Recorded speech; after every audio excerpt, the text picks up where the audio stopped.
निष्पक्ष निर्भीक जन क्रांति का पक्षधर एक सैलाब, बिना डरे जनता के हक की आवाज मेट्रो टुडे लाइव पर फॉलो एवं सब्सक्राइब करें।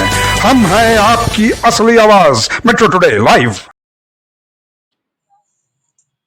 नमस्कार, मैं हूं सुशील शंकर विग और आप मेरे साथ देख रहे हैं आपका अपना बढ़ता हुआ channel metro today live. Metro today live में आज हमारे साथ आए हुए हैं वो हैं कल्याण जी। कल्याण जी कांग्रेस के मंडल अध्यक्ष हैं जयपुर से, सांगानेर से। कल्याण जी डायरेक्ट जुड़ते हैं हमारे साथ। कल्याण जी, आपका बहुत बहुत स्वागत है मेट्रो टुडे लाइव में। धन्यवाद सर, धन्यवाद। कल्याण जी, दिल्ली के बाद अब बीजेपी की निगाहें पड़ गई हैं बंगाल पे, क्योंकि बंगाल को अगर वो फतेह कर लेते हैं तो बहुत कुछ फतेह कर लेंगे। लेकिन ममता दीदी ने भी अपना स्ट्रैटेजी तैयार कर लिया है, इनको फतेह नहीं करने देंगे, ये वो प्रण कर चुकी है।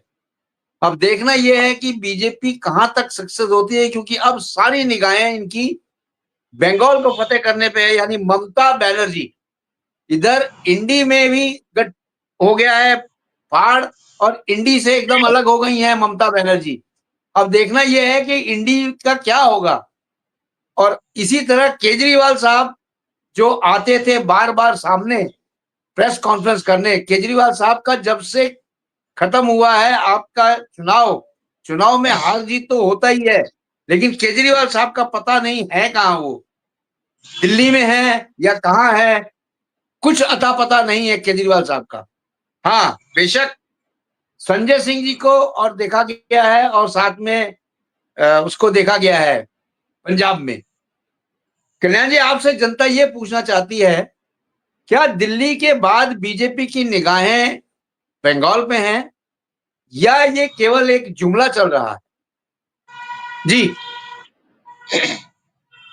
देखिए, राजनीति का नशा एक ऐसा नशा होता है जिसमें जी आदमी जितने स्टेट जीतता है उसकी लालसा उतनी जी, बढ़ती चली जाती है, और यही हाल बिल्कुल सही कहा। बीजेपी का है।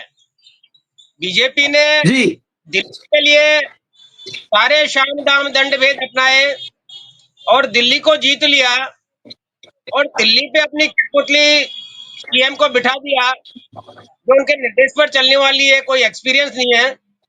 अब ये चाहते हैं तो बंगाल पर भी फतेह कर ले, मगर बंगाल पर इनका इतना जोर नहीं चलता, क्योंकि एक बंगाली कल्चर और बंगाली भाषा को समझने वाला व्यक्ति ही वहां पर राज कर सकता है। क्योंकि बंगालियों की क्या इच्छा है, क्या मंशा है, वो किस तरह का कल्चर चाहते हैं, उससे ममता बनर्जी भली भांति परिचित है, और वो पिछले 10 साल से कंटिन्यू हुआ पर सीएम बनी हुई है, और आगे भी शायद सीएम बनी रहे, ऐसी मेरी संभावना है। क्योंकि ममता बनर्जी एक पढ़ी लिखी, समझदार और राजनीतिक लेडी है, और काफी बोल्ड है। उसने पिछली बार भी इलेक्शनों में बीजेपी को नाको चने चबा दिए, जबकि बीजेपी ने उनके राइट हैंड जो शुभेंदु अधिकारी है, अधिकारी। जो ममता बनर्जी के राइट हैंड माने जाते थे, उनको तोड़ने में और अपनी पार्टी में मिलाने में सक्षम हो गई थी, सक्षम। और बहुत सारे साम दाम दंड भेद अपनाए थे, मगर उसके बावजूद वहां पर सक्सेस नहीं हो पाई। और अब सारी रणनीति जो है, या ये कह लो कि सारी मशीनरी जो है, सेंटर की पूरी मशीनरी, ईडी है, सीबीआई है, आईटी है, या अन्य जो दूसरे सेफ जो इस तरह के जो डिपार्टमेंट्स हैं, उन सबकी नजर, और खास तौर से हमारे विश्व गुरु जी की नजर बंगाल पर है। क्योंकि पहले दिल्ली इनके दिल में चुभ रहा था, अब बंगाल इनके मन में चुभ रहा है, क्योंकि बंगाल को ये अभी तक फतेह नहीं कर पाए, बंगाल को नहीं जीत पाए। बाकी अदर स्टेट में तो ये हर स्टेट में किसी न किसी के साथ मिलके अपना वर्चस्व दिखा चुके हैं और कर चुके हैं। पहले महाराष्ट्र में इन्होंने शिवसेना को मिलाया, राजनीति करी, और जब शिवसेना और बीजेपी जीत गई तो वहां पर यह है कि ये खुद का वर्चस्व चलाने की कोशिश करी, या अपना मुख्यमंत्री बिठाने की कोशिश करी, और वो डिस्प्यूट हो गया और फिर इनकी गवर्नमेंट नहीं बन पाई। मगर बाद में इन्होंने शिवसेना में फूट डाली और एनसीपी में फूट डाली और महाराष्ट्र में भी अपनी गवर्नमेंट बनाने में सक्षम हो गए। तो इनके पास में देखिए पैसा और बल और सारे के सारे तंत्र इनके पास में मौजूद है और गवर्नमेंट इनकी है, गवर्नमेंट के सारे तंत्र जो इनके साथ में है और सबके सब मिलकर ये चाहते हैं कि इनकी मंशा जो है जहां उंगली रख दे वही स्टेट इनका हो जाए।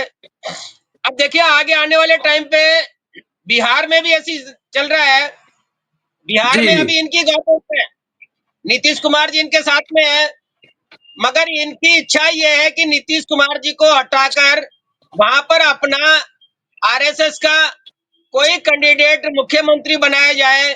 और ये 100% श्योर है कि इन्होंने नीतीश कुमार जी की जड़ें काटना चालू कर दिया है। अंदर ही अंदर वहां पर मीटिंग चल रही है, कभी हमारे गृह मंत्री जी और कभी अन्य मंत्री जी वहां जा रहे हैं, बराबर जा रहे हैं और बराबर इंटरनल कॉन्फ्रेंस है, इंटरनल मीटिंग्स है, ये चल रही है। और आने वाले टाइम पे आपको पता लग जाएगा कि नीतीश जी भी जो शिंदे साहब का हाल है वही नीतीश जी का हाल होगा कि वो भटकते फिरेंगे और उनकी फोटो छापने के लिए अखबार वाले भी तैयार नहीं होंगे। आज शिंदे जी जो थे शिवसेना को तोड़ के बीजेपी में आए, मुख्यमंत्री बन गए।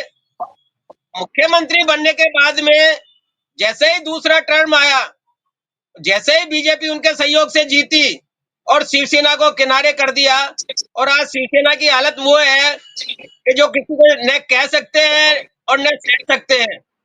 वो बार बार ये है कि गृह मंत्री का या अन्य जो है मंत्रियों का पद मांगते रहे, वो भी उनको नहीं दिया गया और अब जो है एक कोने में बैठे हैं और अपने स्टेटमेंट देने के लिए भी अपने जो शुभचिंतक अखबार वाले हैं उनको ढूंढते रहते हैं और फोटो नहीं छपती। यही हाल दिल्ली में परवेश वर्मा जी का हो गया है। परवेश वर्मा जी उन्होंने जो है केजरीवाल को हराया, केजरीवाल जी ने जो है शीला दीक्षित को हराया और ये कंटिन्यू सिलसिला चलता आ रहा था।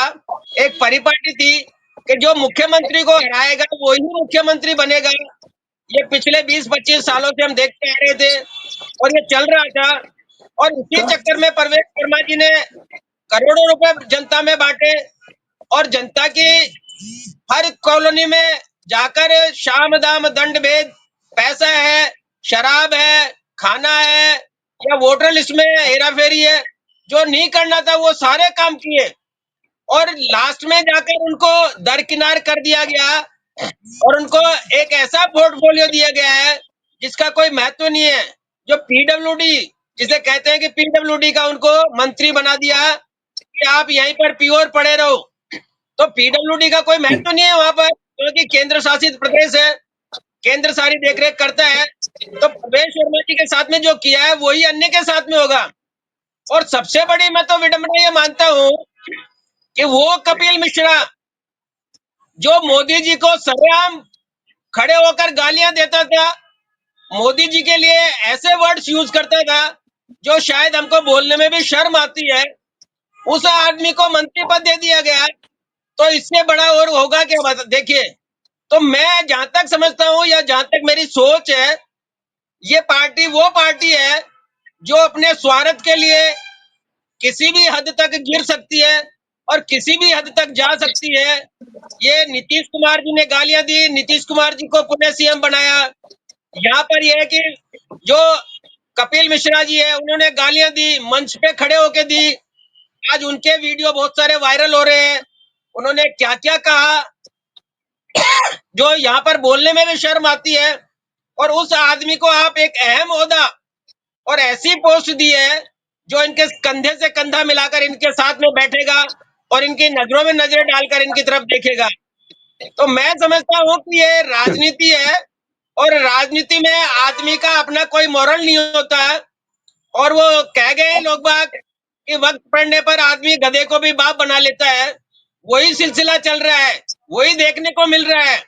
जो बड़े बूढ़े कहावतें छोड़ गए हैं, जो जुमले छोड़ गए हैं, और जो हमारे को अनुभव दे गए हैं, वो अनुभव सारे के सारे यहाँ पर परिणित हो रहे हैं और हमको दिख रहे हैं कि आज केजरीवाल जी छुपते फिर रहे हैं। तो केजरीवाल जी ये कहते थे कि मोदी जी को दूसरा जन्म लेना पड़ेगा, मैंने कांग्रेस को साफ किया है और मेरे रहते हुए मोदी जी नहीं आ सकते। तो एक घमंड जो होता है आदमी का, वो वक्त तोड़ देता है।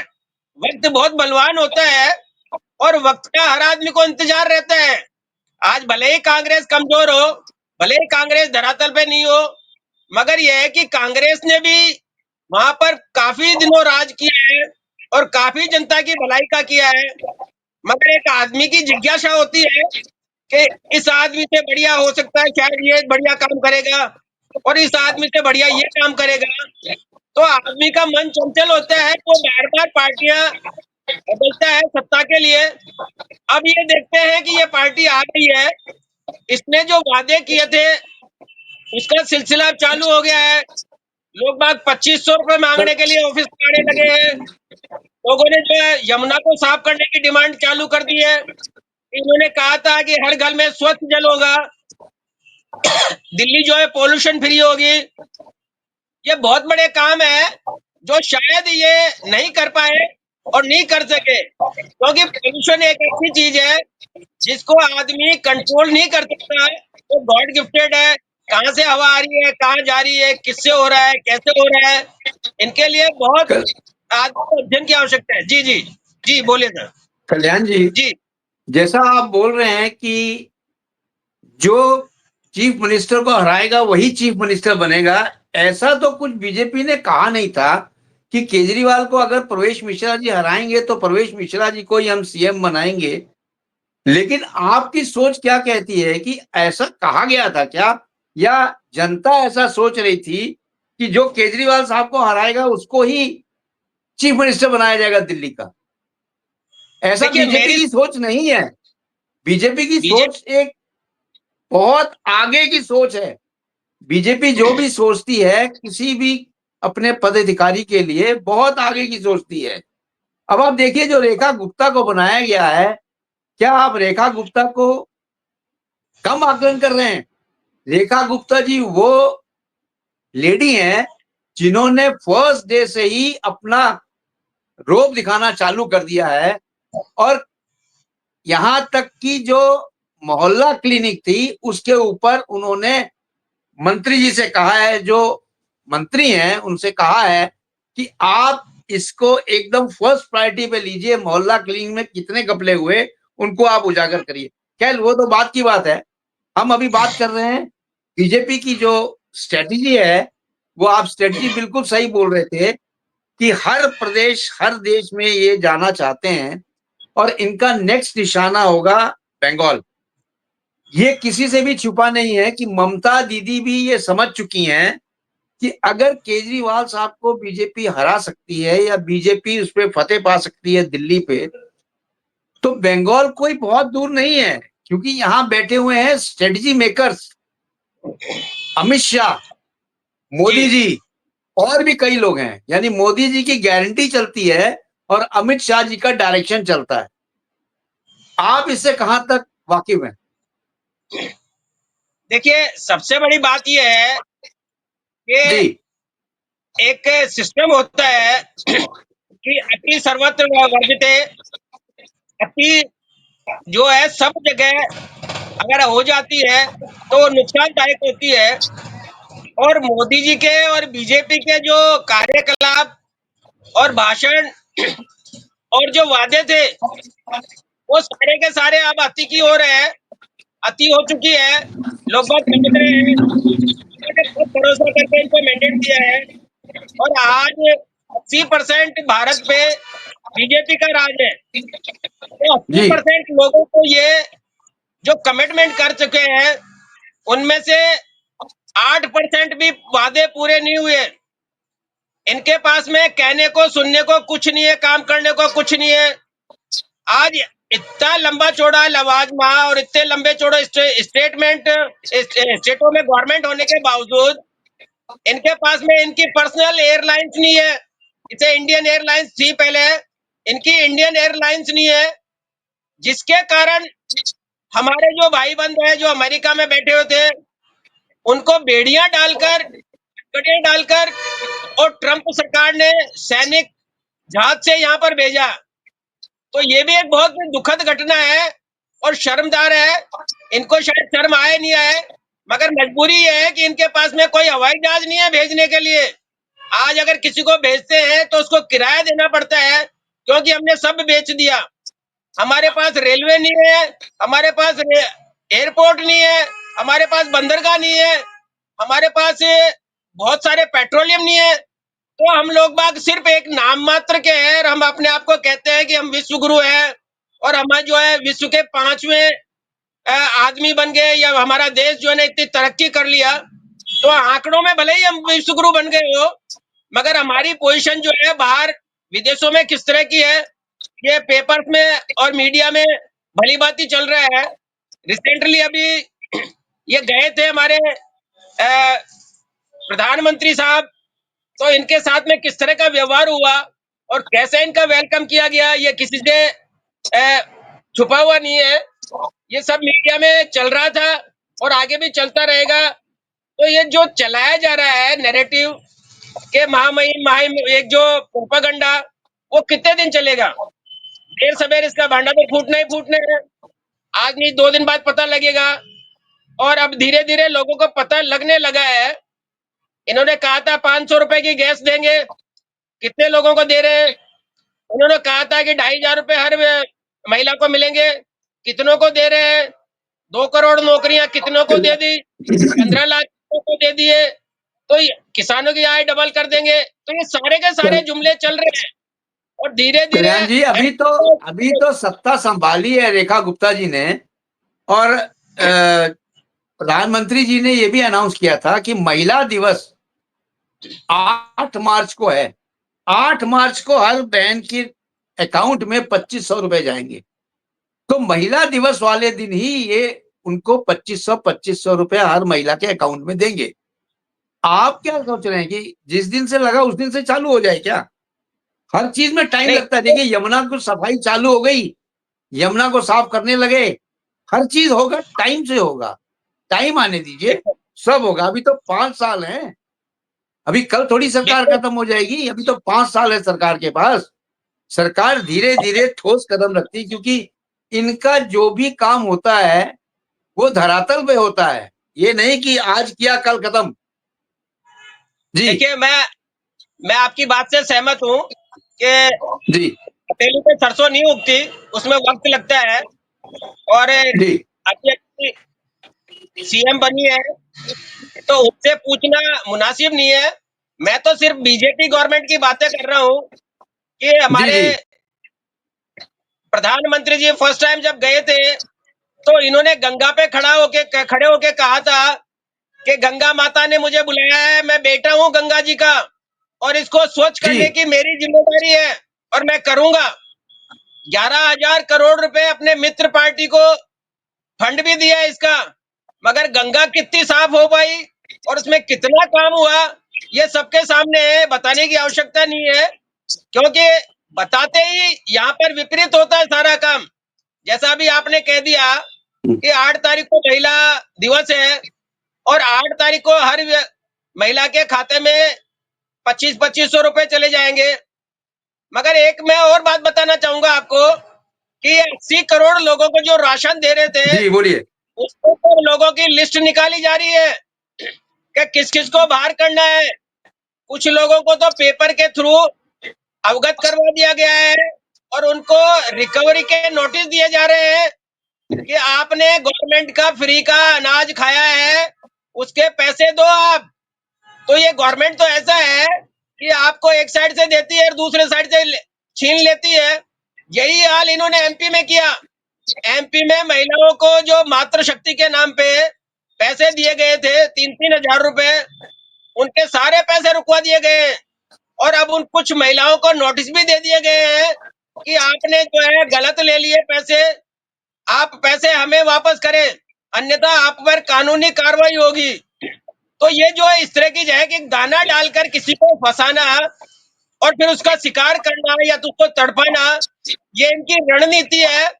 और ये धीरे धीरे करके जनता को अब समझ में आने लगी है। राजस्थान में बहुत सारे जुमले किए थे, बहुत सारे वादे किए थे। राजस्थान में गवर्नमेंट आज साल भर से ज्यादा हो गई बैठे हुए, मगर आज तक कोई कार्य नहीं हुआ। धरातल पे एक सिंगल काम नहीं हुआ। धरातल पे कोई इस तरह का नहीं है कि जहां पर कोई काम चालू कर दिया होगा, कोई इनॉग्रेशन कर दिया गया हो। और जो पुराने कार्य जो थे, जनता हित के कार्य थे, उन सबको रोक दिए गए, उन सब में अवरोध कर दिया। उनकी इंक्वायरी चल रही है और 5 साल ये उनकी इंक्वायरी करने में निकाल देंगे, कार्य कुछ नहीं करेंगे।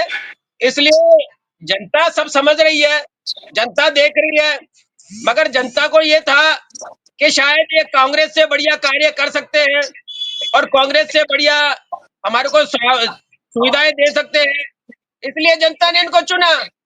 अब चुना है तो जनता अपनी इच्छाएं पूर्ति के लिए इन पे प्रेशर बनाएगी और ये उसको कर नहीं पाएंगे, क्योंकि आज की पोजीशन में इंडिया पे 225,000 करोड़ रुपए का कर्जा है और ये सबको मालूम है। मगर फिर भी हम ये है कि ये कह रहे जा रहे हैं कि हम सब संपन्न है, किसी को कोई दिक्कत नहीं है। लोगों के पास में गाड़ियां बढ़ गई, लोगों के पास में पैसा बढ़ गया, घूम रहे हैं, लोगों की तनख्वाह ज्यादा हो गई।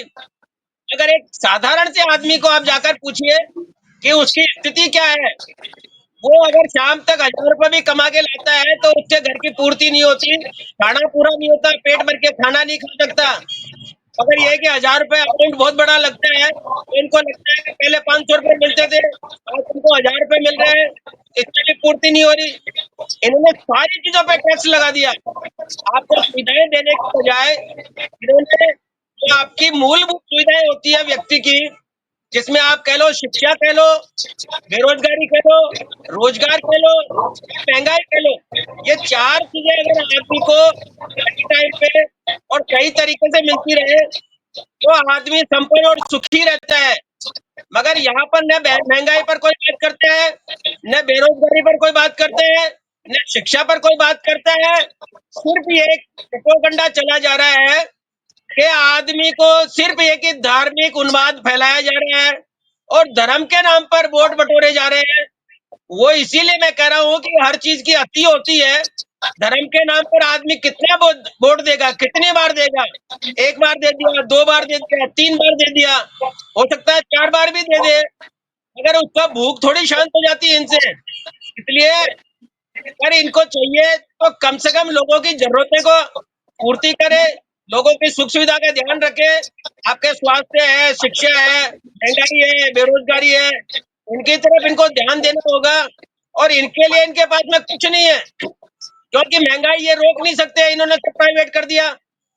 और शिक्षा जो है इन्होंने प्राइवेट कर दी, तो शिक्षा को सुलभ कर नहीं सकते, उसको नहीं रोक सकते। बेरोजगारी है, प्राइवेट कर दिया तो बेरोजगार हो गए लोग बाग। आज 50,000 रुपए कमाने वाला आदमी 5,000 रुपए में नौकरी करने को मजबूर है।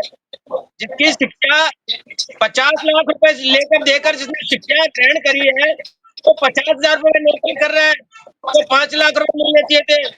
आपके डॉक्टर भगे जा रहे हैं यहाँ से, आपके इंजीनियर यहाँ से छोड़ के जा रहे हैं, देश से पलायन कर रहे हैं। जब आपके पास में न शिक्षा रहेगी, न रोजगार रहेगा और न अच्छे टैलेंटेड आदमी रहेंगे, डॉक्टर्स होंगे, तो आप सोच सकते हो कि आपकी स्थिति क्या होगी और आप कहाँ जाकर टिकोगे। आज जो इंडेक्स में 10 देशों का नाम आता है, उसमें हमारा नाम नहीं है इंडिया का, उसको भी बाहर कर दिया गया है। जहाँ पहले हम तीसरे चौथे नंबर पे या 5वें नंबर पे थे, आज हम 10 देशों की लिस्ट में भी नहीं है।